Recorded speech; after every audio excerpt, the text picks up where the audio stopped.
the podcast, and that is revolving all around Paul Heyman and the SmackDown Six. In a recent interview, Paul Heyman expressed his admiration for the wealth of talent on WWE's current roster. Having spent decades in the professional wrestling industry, Paul Heyman collaborated with some of the most celebrated performers of their time. His experience ranged from working with people like Rick Rude to modern stars like Roman Reigns and Brock Lesnar. And one of Heyman's greatest strengths in the wrestling world has been his knack for discovering and nurturing talent that may have otherwise gone unnoticed. A prime example of his talent scouting prowess was the group of wrestlers known as the SmackDown Six. One of them involves he who must not be named, but you can't deny his talent. In 2002, when WWE underwent its first brand extension, Heyman was appointed the head of creative for WWE SmackDown, and seizing the opportunity, he put Edge, Eddie Guerrero, Rey Mysterio, Chavo Guerrero, Chris Benoit, and Kurt Angle in a rivalry for the WWE Tag Team Championship. The group of wrestlers delivered numerous classic matches during SmackDown's formative years as a distinctive brand, and kind of separated themselves from Raw. And even today, Heyman and the performers continue to field questions about that iconic era in wrestling. And recently, Heyman was interviewed by Jeremy Hanna of Newsweek. Heyman was asked to assemble a lineup from today's WWE roster that could recreate the same magic.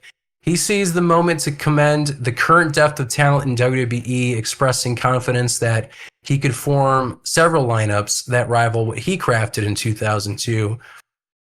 Heyman said every member of the bloodline, basically, every member of Solo's bloodline, obviously, because there's a lot of money to be made there, Heyman said. He also went on to say Seth Rollins, CM Punk, Braun Breaker, Rhea Ripley, Liv Morgan, Dominic Mysterio, Austin Theory. Paul Heyman, obviously keeping his eyes on the future of the product, also put over the current WWE NXT roster. He said that he feels a good portion of the developmental crew is ready to be called up now, and that finding the right packaging for the appropriate talent is the key. He said a third of the NXT roster, which I think is ready to be called up into action now. It's just that the timing has to be right. The presentation has to be right. The packaging, the marketing has to be right. Why rush it? Why throw people in just because you just signed them? It doesn't make any sense. Turning his attention back to the main roster, Heyman went on to run down the list of stars he felt he could build a promotion around, including people like Logan Paul, Charlotte Flair, and Pat McAfee as that energetic commentator. Heyman said, I mean, there's a plethora of talent right now. If you told me I can't have any of those people, any of them, I can still build a magnificent roster, he said. I mean, give me Pat McAfee on as a commentator to just keep the energy level at nuclear. Look at Logan Paul. I mean, you can certainly build a promotion around Logan Paul. LA Knight. I mean, there's just so much talent out there. Dominic Mysterio, my God, the wealth of talent that, Charlotte Flair, who's right on the cusp of just being labeled a legend and still has so much more to accomplish. I could probably put together 4 or 5 rosters of SmackDown Sixes with today's crew. He went on to say, one of the things that really clicked about the SmackDown Six is that they weren't main eventers.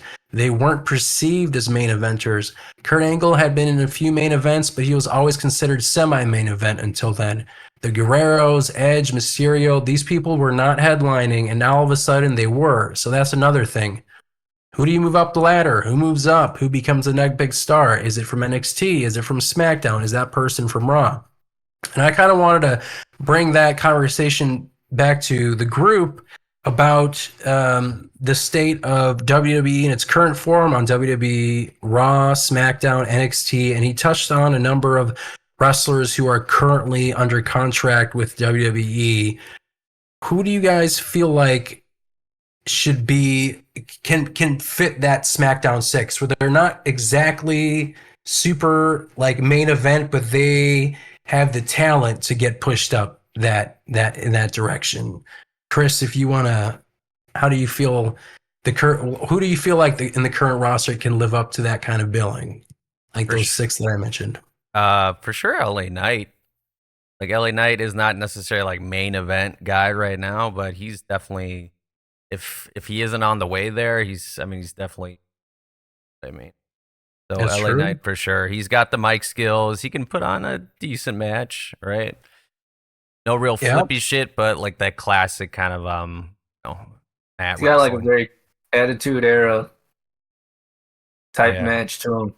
Like a Stone brawler. Cold Like Steve Austin, kind of like stomp a mud hole in you, kind of thing. But he could also do it. Like it isn't just like bruiser, like just like street fights. Like he can also be pretty athletic when it comes to that stuff. So I also wouldn't sell himself short on that. But I would definitely put LA Knight on there. David, how about you? Who else would you like throw in like that SmackDown 6? And it could be Raw 6 or SmackDown 6. Who do you think in this current roster?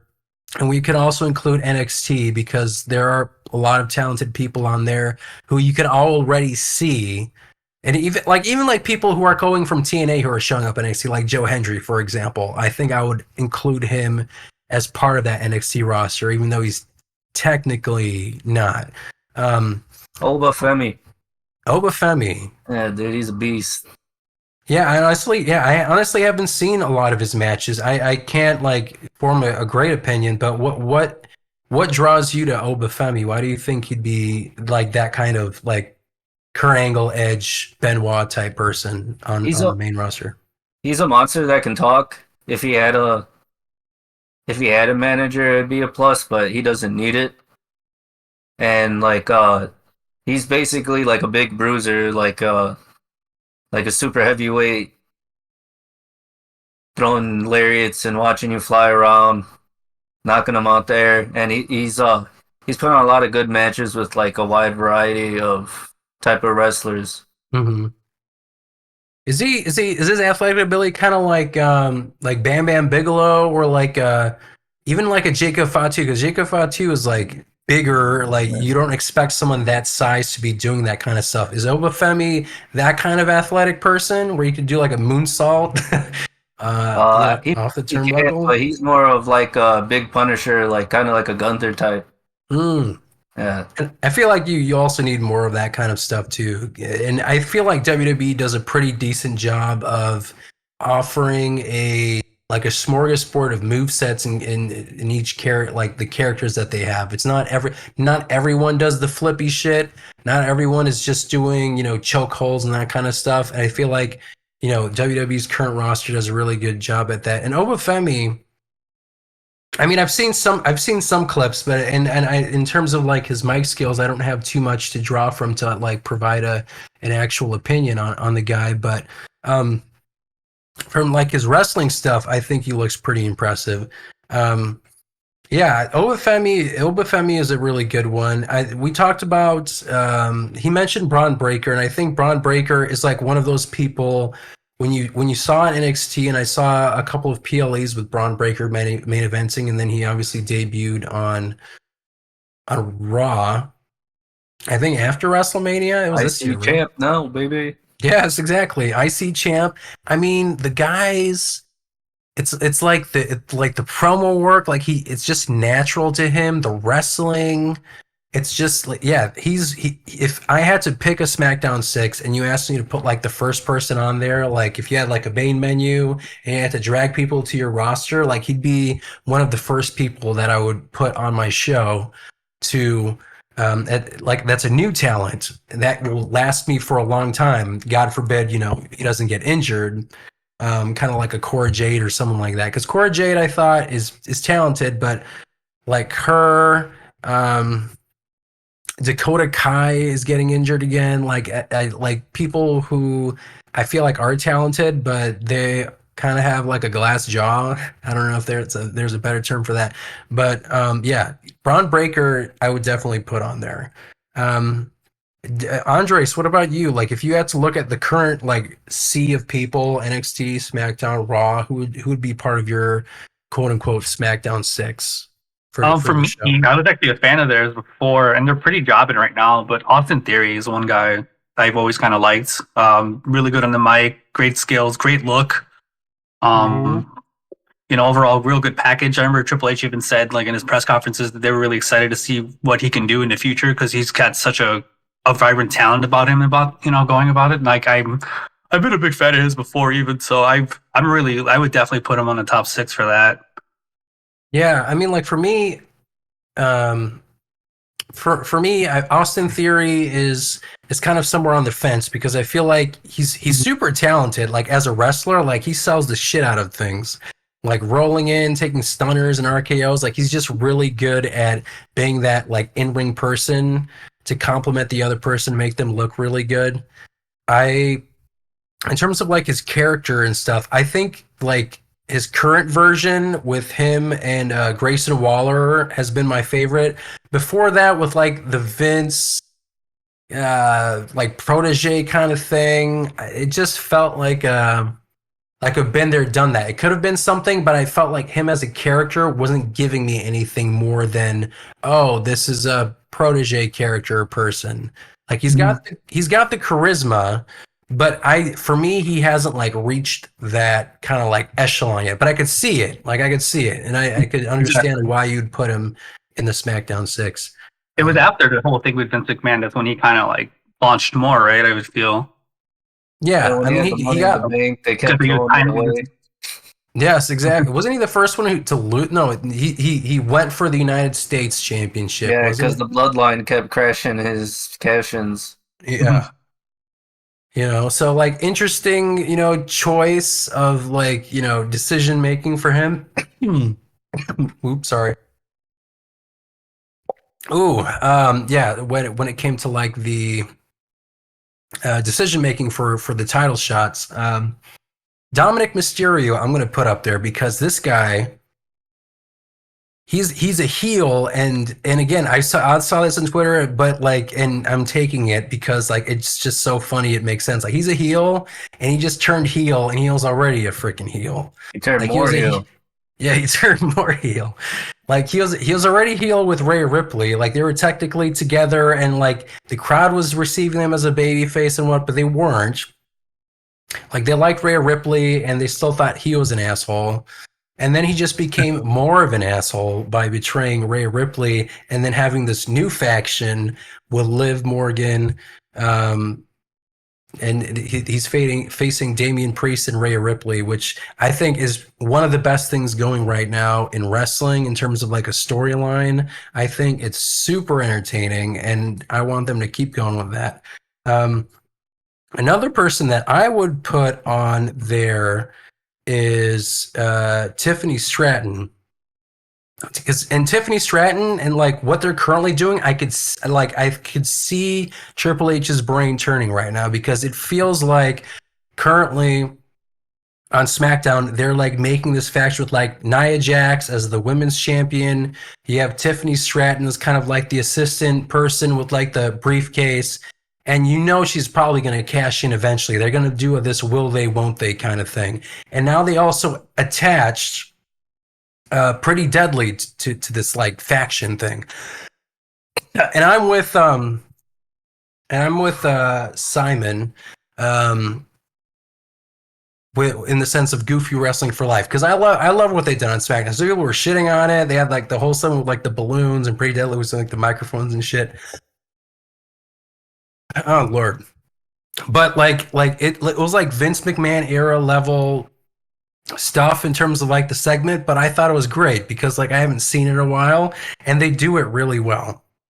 So I'm all for this like new faction with them. So I could see Tiffany Stratton going all the way up and being kind of one of those like pillars of SmackDown or Raw, wherever she goes.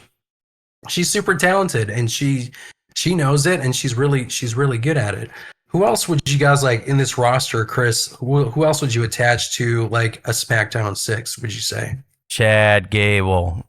You want a Kurt Angle? You got a Kurt Angle, bruh. Yeah, honestly, like if you just want like a wrestler for wrestler kind of person, I would definitely say Chad Gable. Why more than just Kurt Angle clone? I mean, he also has a personality. I think he can pivot to other things besides being like an Olympic wrestler, even though that's base style. I mean, he's got the whole thing with the Wyatt Six now. being whisked away by some spooks. That's true. I mean, like, I forgot why it's 6 because it like they're doing. I'm glad that they're not doing like just super spooky all the way.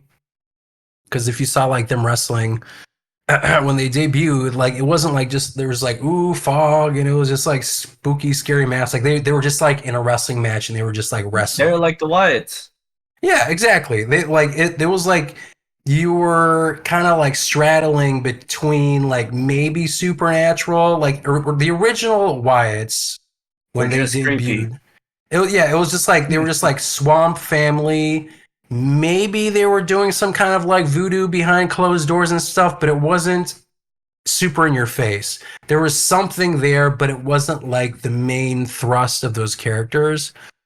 It kind of reminds me of like that Resident Evil 7 like family thing, except that one was obviously much more like paranormal, um, virus goos and that kind of stuff. But like that kind of like feeling of like, French Louisiana kind of like family, and I feel like they're kind of going back to that with this.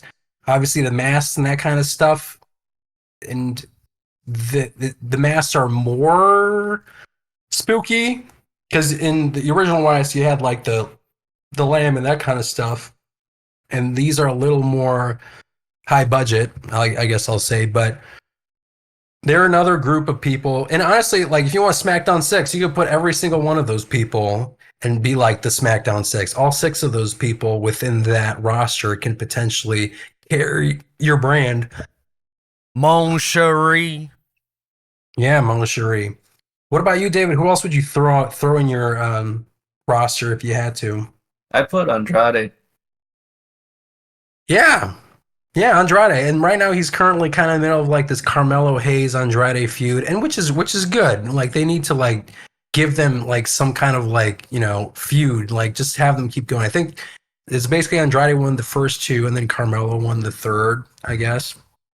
I feel like they might keep going with that one, but Andrade, yeah, but where do you feel like Andrade goes from here, do you think? Do you feel like he's just going to keep feuding with Carmelo Hayes, or do you think they're going to like put him in a title picture in the near future?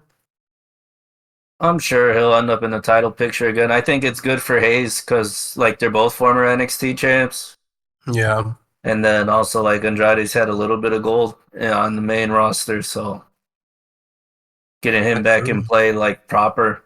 Because I feel like they just scooped him up from AEW. It was like, here, go ahead, show everybody you're back. Yeah. All right, we got to get a plan for you, pal. Yeah, because he wasn't WWE, but he wasn't pushed that super hard, right? Like, because like when he came back, they weren't like, oh yay, it's Andrade, yes, thank God. They used him as a Rumble surprise, and then it was kind of just like, Yeah, and then he just kind of had like matches, and like there wasn't really a pop. And when he started doing his match, like they got more invested because they're like, oh, he's doing cool shit. But as a character, I feel like it just needs to take some time. Do you feel like he will ever reach that echelon of like, a Damian Priest or a Gunther or that kind of person in the current climate? maybe like he's got it enough? maybe like upper mid card. I could see him holding on to the Intercontinental or the U.S. title a lot, but the world, it'd probably take everything else before that to get there. Maybe get some Charlotte influence. Get that title picture. I can see but that he could too. do it. He held NXT down for a while. Oh yeah, So there's that trust with Triple H, and so that's true. What about you, Andres? Who else would you throw into your party? I would say Roxanne Perez. Oh yeah, Like I feel like she's been, obviously running through the NXT women's division really well, and moving her up into the card and moving her to the main roster, I think would be really interesting. There's a lot of good storytelling there. She's a good wrestler, good look too. Obviously, more than just like the AJ inspiration style that she kind of carries with her, but I feel like down the line it could be some good storytelling if like AJ Lee did come back, and since CM Punk's really cool with Roxana Perez, there'd be some good storytelling there too. Yeah. The potential there with her too, because I mean, obviously she's so young, and she was trained by Booker T, right? I think. Yeah. Yeah. So I feel like she's in a good spot, but like obviously there's just so much more potential for her when she eventually gets moved up, you know? Yeah. So that's definitely one person I could see like mid card, but higher mid card, and then we'll going from there. Yeah. For me, I think I would say Jade Cargill, and like That was another one I had actually. yeah, I mean, like she's like it feels like she's already in the main event, but she's still like super young. I mean, she's about our age, so I guess it's like it's about like prime middle, like early middle part of like your career, and but she still has like so much more potential. Like she's still. It still feels like she's just starting. Like she hasn't like gone off the ground completely, you know, like she's in her tag matches. She's done one-on-one matches. She's had the tag titles. She was on AEW before, and she had that streak, kind of gold-ish streak. Yeah, TBS champ for a while. But you can see that that WWE is trying to position her as that kind of like a John Cena type of person, you know, like, but for the women's roster. That bitch. I mean, she is really good. She has an aura. She is improving in the ring. She's got the charisma. And I think if you put her on Raw, or I mean, if she's on Raw or she is on SmackDown, I think she's got that, you know, that X factor. So she's definitely someone I would put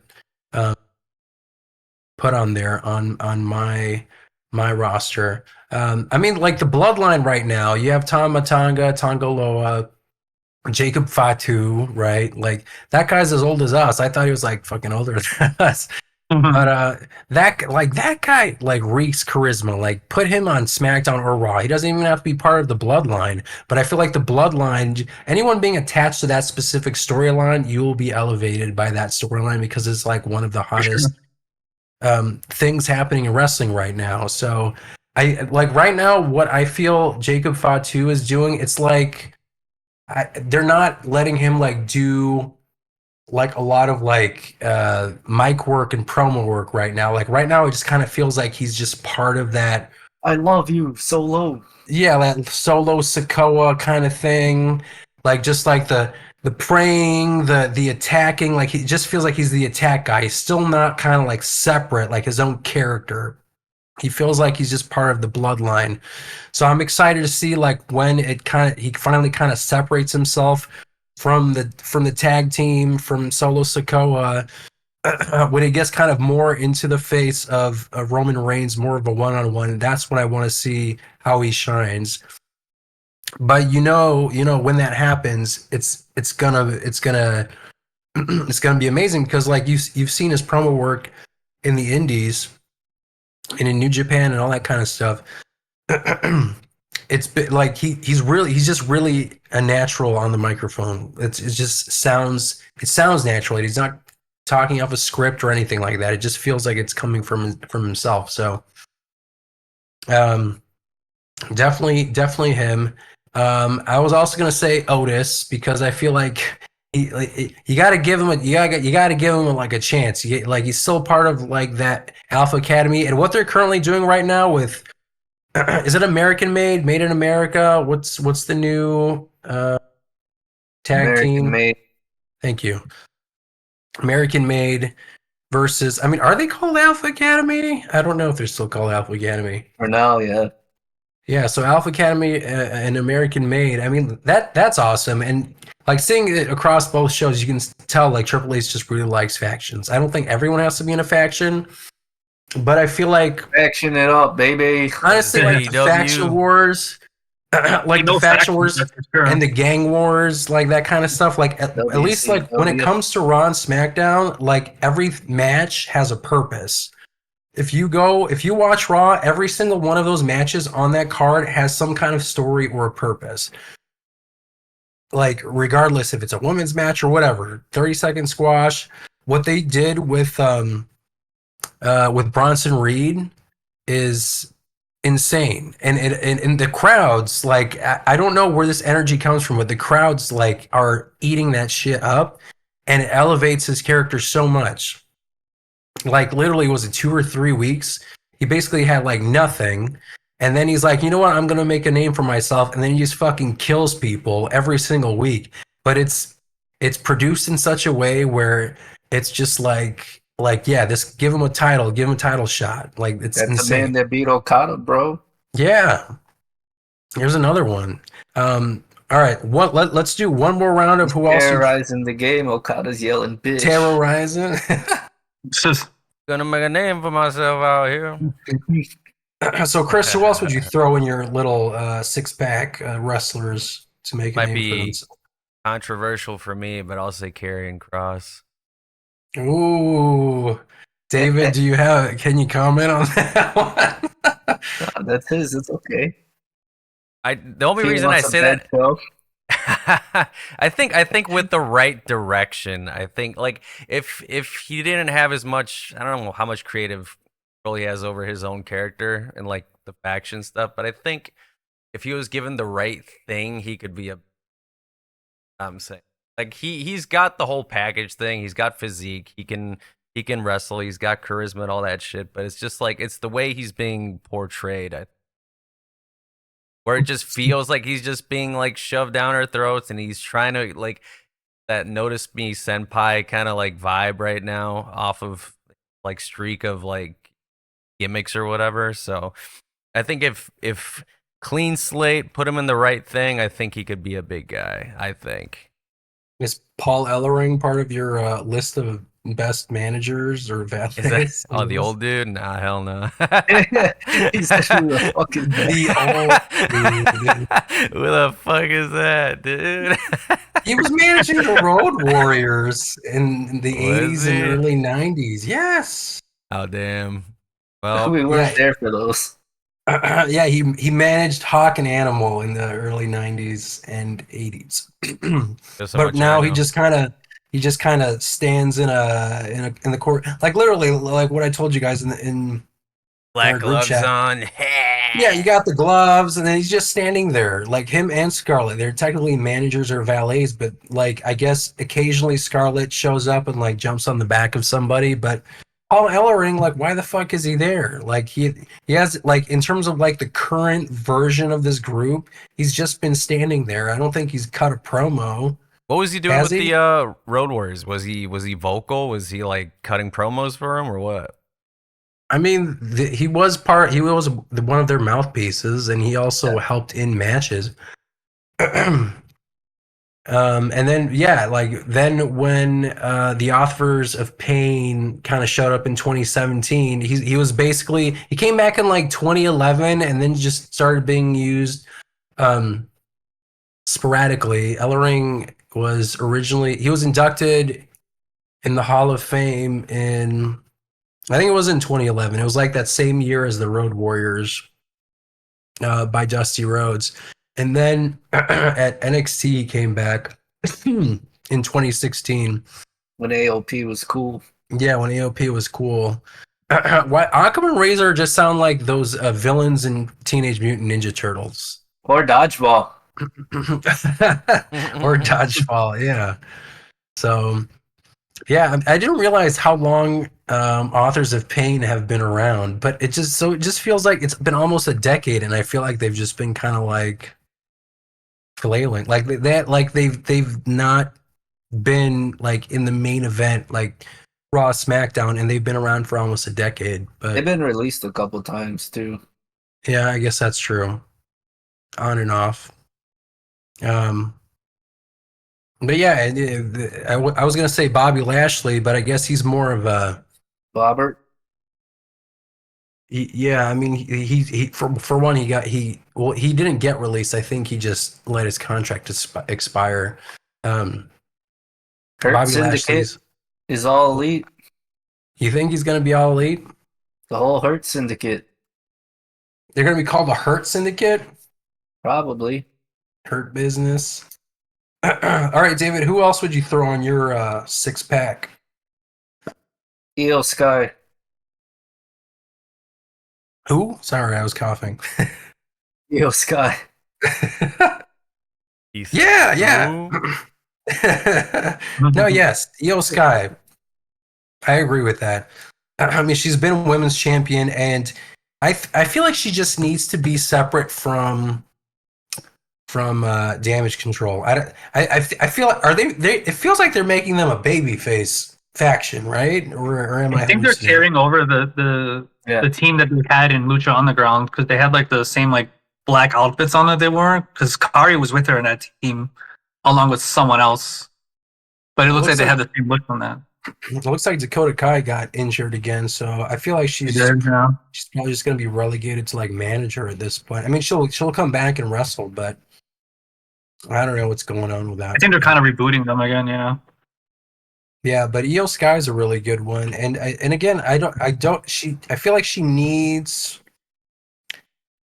And this is not just her; it's Japanese wrestlers in WWE in general, because there are moments of brilliance and production value.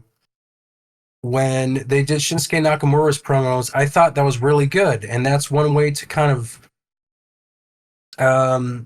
go over the issue of like English as your main first language. Just give them promos, pre-recorded, subtitled, just as effective, and have them, be in main event feuds. And I feel like, I mean, with Shinsuke Nakamura, I mean, he's getting a little older, so maybe they feel like he's not in that position anymore. I think it's still a shame, after he won the Rumble, I feel like he should have won the title, but that's neither here nor there. But like with Io Sky, Kairi Sane too. I feel like she deserves like her own character. She doesn't have to just be like and Asuka too. I feel like she could still have one really good run. All of them deserve, I think, a better a better strategy in terms of like production and how to produce them as characters. Like Japanese wrestlers, I still feel like haven't reached that like sweet spot in WWE when it comes to elevation. What about AEW? I don't think they do that good enough job either. I mean, like, and for me, what it boils down to is bitch. Well, that's you. I mean, maybe you kind of likes that, but yeah, I mean, it's like it does not feel like when you like what I got, what I heard when he ordered Okada, and what I saw in New Japan is not what I'm seeing in AEW. You know what I mean? Like, you ordered this package, but like the months went by, and what you've given me in an output as his character is not intriguing to me. And again, like, I don't want to keep being like, being a broken, record here. And I'm only saying this because you just brought it up, but it just boils down to, they do have stories, but there's still enough, like, they're doing this match just because kind of stuff, where it just kind of like turns me off. And again, like, that's my preference. And people might just be like, we're just putting dream matches together, and fuck, who cares why for certain things, like whatever, like ratings bumps and all that kind of stuff. But like for me, I'm like, yeah, I don't care. Like I if I'm watching wrestling, I do like stories. I do like characters. I do like it building towards something. And Vince had those issues. Like, sometimes it was, but at least he had stories in it. Like, there were like one or two like big story threads, and other things were thrown together. Like, we know the Divas and that kind of stuff was always like bathroom break stuff, and that's entirely the fault of how they treated the women in that area. But like with AEW, that's just kind of like how I feel. Like, I'm super intrigued by the Tony Storm stuff. Like, that has felt consistent, and that feels like it's going to reach something. But I feel like that new look. I feel like the way they treat Swerve Strickland, just like from an optics point of view. Like, match cards or even that kind of stuff. Like, oh, the AEW champion, and then like if you see like the match card on social media, like he's like over here, and like his fucking title's like size 3 font or whatever. AEW like, World Heavyweight Champion written really long, but really like it's just those kinds of things, and it's not like it's a sudden thing. It's like death of 1,000 cuts. It's like I'm being exposed to this way of production over months and months, and it's just bleh. Like, I don't care. Like, I'm intrigued for the handful of matches in All In, but I feel like I said, if you want to see a perfect way of booking a show, look at Raw and the way that every single match, title match, women's match, tag team matches, matches in between all thread together.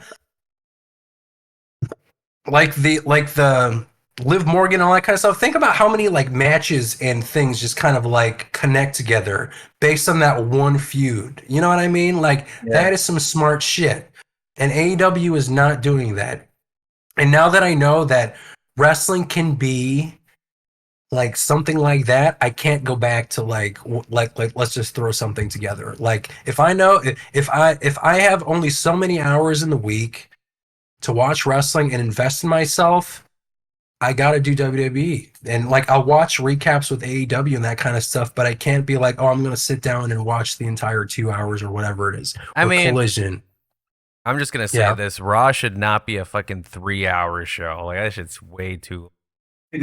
I don't care. I don't care how good you say that shit is. Like 3 hours is way long for. That's fair, but they also have an hour and a half version on Hulu if you want to watch. Like then you could just watch the on-demand version like on a Tuesday or whatever, and they cut it down to an hour and a half, and you just have to watch the stuff that they want you to see, like the must-have parts. So you don't have to watch 3 hours.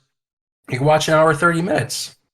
And that's basically the extent of Rampage or Dynamite with commercials. So I'm just saying that there are alternate solutions. And SmackDown I still think is really good too. I think Raw's been doing better, but SmackDown has the Bloodline story. Like SmackDown is also firing on all cylinders, and it's 2 hours. You know, so if I have to invest in a product and a company, WWE is doing much better right now. Yep.